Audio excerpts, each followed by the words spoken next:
Here's a question I bet you never asked yourself. What if Sherlock Holmes wasn't as smart as he thought he was? But everyone around him thought he was brilliant because, England in the 1800s. What if he wasn't that smart at all? What if he and Dr. Watson were, heterosexual life mates? And what if they were funny? Questions you never thought to ask yourself, but a question that Etan Cohen, Will Ferrell, and John C. Reilly have answered for us in this week's movie, Holmes and Watson.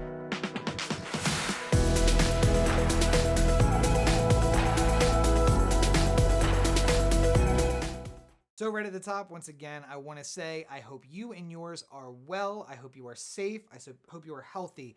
I hope you are staying inside. Please, please, please stay inside. Stay healthy. Take care of yourself and each other in these trying times. We are almost out of this thing, just a few weeks to go. At least until we can leave the house regularly. I know I am looking forward to movie theaters reopening, and that's going to happen probably further in the future than I would like. But we'll all be able to go out with our masks and our gloves and enjoy life again very soon. Just hold out just a little longer for the good of yourself, for the good of your family and your friends, and for all of humanity, really. So this week we're talking about a movie that I'm pretty sure I missed in the theater on purpose. I saw Will Ferrell and John C. Reilly doing a take on Sherlock Holmes, and I said, nah, I'm okay. But we've reached the end of the line here. Everything on every single one of my playlists on every streaming service, and I have a lot of them. Netflix, Hulu, Stars, Showtime, Apple TV, Amazon Prime, literally anything, HBO Now, everything. My playlists are done. Anything I really want to see on it that's not there just to remind me, hey, you should really watch this because, if you want to be a good person, you should watch it. That's all done. So now I'm looking for entertaining stuff again, and I saw Holmes and Watson on the Stars app, and I said, why not? I could use a few jollies, right? Well, I got a few jollies from it, but I was reminded why I thought I might want to skip it at the beginning. But before we get into that, let's get through the pleasantries, shall we? Holmes and Watson was directed by Etan Cohen. It was written by Etan Cohen and is of course based on Sir Arthur Conan Doyle stories about Sherlock Holmes and Dr. Watson. It is starring Will Ferrell as Sherlock Holmes, John C. Reilly as Dr. John Watson, Rebecca Hall as Grace Hart, Lauren Lapkus as Millicent, Rob Brydon as Inspector Lestrade, Kelly MacDonald as Miss Martha Hudson, and Ralph Fiennes as Professor James Moriarty. Now I know what you're thinking. Well, first, yes, I am wearing a hat. Yes, quarantine has finally gotten to me. I said in my last episode, the hair is getting out of control. Listen, I'm going to try and keep it tapped down under this thing. I'm going to keep my facial hair nice and tight. This is all I can do, all right? Barbers and beauticians are essential workers. We really need to get them back as soon as possible. But also you were thinking, with a star-studded cast like that, this must be amazing. I guess. Listen, I think Will Ferrell and John C. Reilly can do whatever they want. Those guys are just machines at pumping out funny stuff, and it might not, be old school anymore. It might not be Talladega Nights, but I'm entertained by everything I watch from them. And if they want to take on Sherlock Holmes and Dr. John Watson and, make it funny, make it entertaining, I say go for it. I don't know how this movie did in the box office. I imagine it probably broke even-ish, which is probably a win these days. And they got a bunch of their friends to come in and film with them, and it was an interesting script. I'm sure it was a lot of fun on set, and it was a period piece. And, a lot of actors like to do a period piece because they can kind of put a little bit of a modern take on something that's a little older. And I mean, listen, this is a different take. It is not Benedict Cumberbatch's Sherlock. It is not Robert Downey Jr.'s Sherlock. It's not Hugh Laurie as House, which isn't Sherlock, but it's basically Sherlock, kind of the way that he works. But he is actually, Hugh Laurie is in this movie as Sherlock's brother, which is interesting. Nice little roundabout way that works. This is a silly version of Sherlock Holmes. Now, as a guy who has been vocal, and I said this in a past episode, about giving up everything, life itself, making a deal with the devil at the crossroads to have enlightenment for one moment, and to be able to live life as Benedict Sherlock or Robert Downey Jr. Sherlock, that would be a dream of mine. So this take, I'm not in the wheelhouse for it because it's just they're making fun a little bit of those versions. They're the stop motion ones where he plans it out in his head. There's a moment where he tries to plan it out, but he's thinking about this girl. He's thinking about a girl who reportedly from her friend has a 6-year-old's mentality, and he's just awestruck by her because he's so emotionally, repressed. but we're there. It's not those more classic versions of Sherlock Holmes. This is kind of a bumbling Sherlock Holmes who gets it wrong sometimes, but really sticks to his guns. This is the Donald Trump of Sherlock Holmes, where as long as you tell the story in the right way and you frame it the right way, it becomes the right thing, even if it's not. And John C. Reilly plays a Watson that is different than any Watson you've ever seen before. It's a Watson that is basically his character from Talladega Nights. Just supportive at all times, does not question. Even when he does question, he doesn't really question. They're heterosexual life mates. This is Jay and Silent Bob.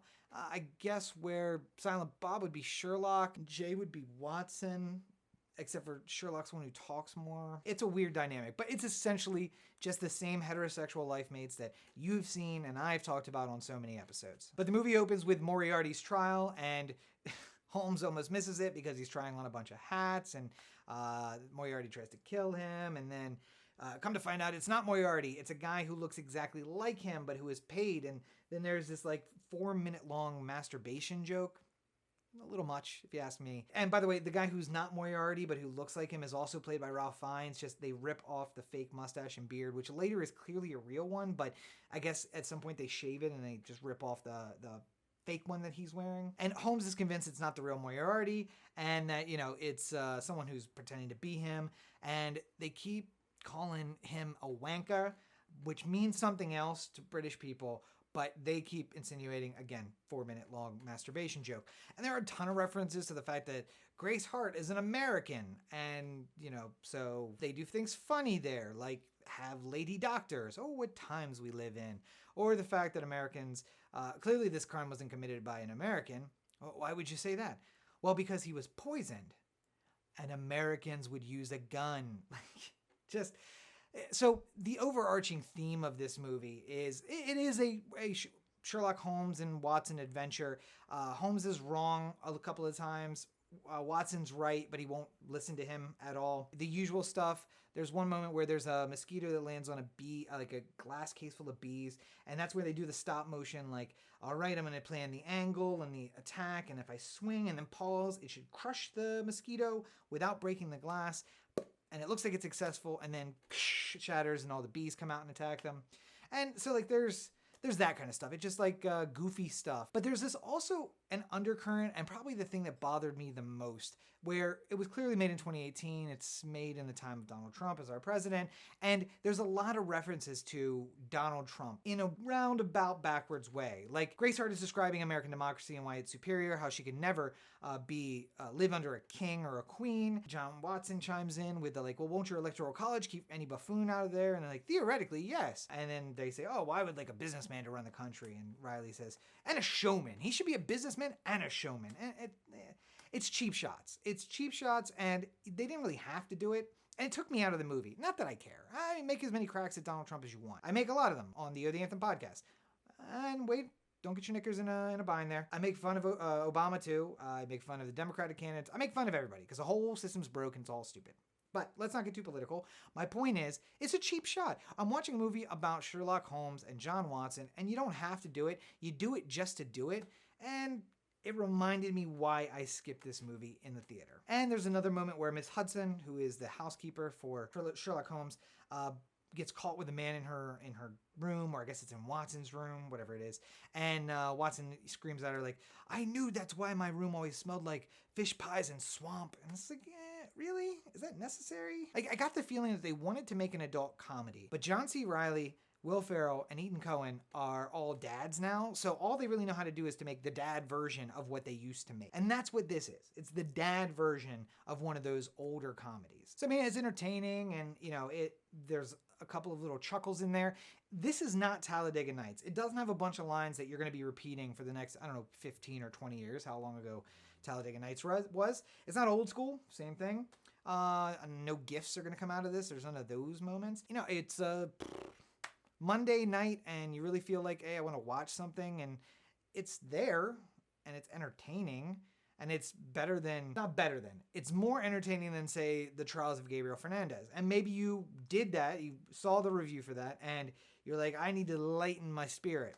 This is the perfect movie to do that. It's just a dumb buddy comedy. If that's what you're looking for, it's going to be fine. But There are better versions of this. There are better versions of this movie, not the humorous take on Holmes and Watson, but just the buddy comedy. You don't need this version of it, and I just don't feel like it. Again, looking at the cast, I was disappointed with the product that came out of it. I was half paying attention, as I often do to movies. The twist at the end got me, and I won't give that away if you do want to watch it. You know what? Yeah, no. If you want to watch it, and you get the twist. I didn't see that coming, and it's taking a page out of that Robert Downey Jr. or that Benedict Cumberbatch Holmes, where he put a lot of stuff together that wasn't really shown to the viewer, so we really couldn't have put it together, but whatever. Holmes is a genius and figured it out. It's better than sitting and watching paint dry. It's probably not better than watching any of the stuff on my channel, which you can find right here. So, if you've maybe watched all the videos on my channel and you're out, and you just watched Charles Xavier Fernandez and you need a little lightener up, this is a perfectly fine movie to do that. I'm not going to recommend it. I just wasn't entertained enough for me to say you should watch it. I'm not going to give it a thumbs down. I gave thumbs down to movies that are just bad. It's not a bad movie. It's just not a good movie. And when it's right there in the middle, and not judging it based on cinematography or the acting was superb. The writing, I thought, was really good. It wasn't particularly funny, but it was good. The story was all right. But a mediocre movie isn't going to get a positive review, even if it's just the Everyman Movie review. But if you are looking for that diversion and there's nothing else available, Holmes and Watson is available on Stars at least, and probably elsewhere streaming right now. So you could check it out, or go to the Everyman Movie Review list of review videos and find literally anything else. That would be my recommendation.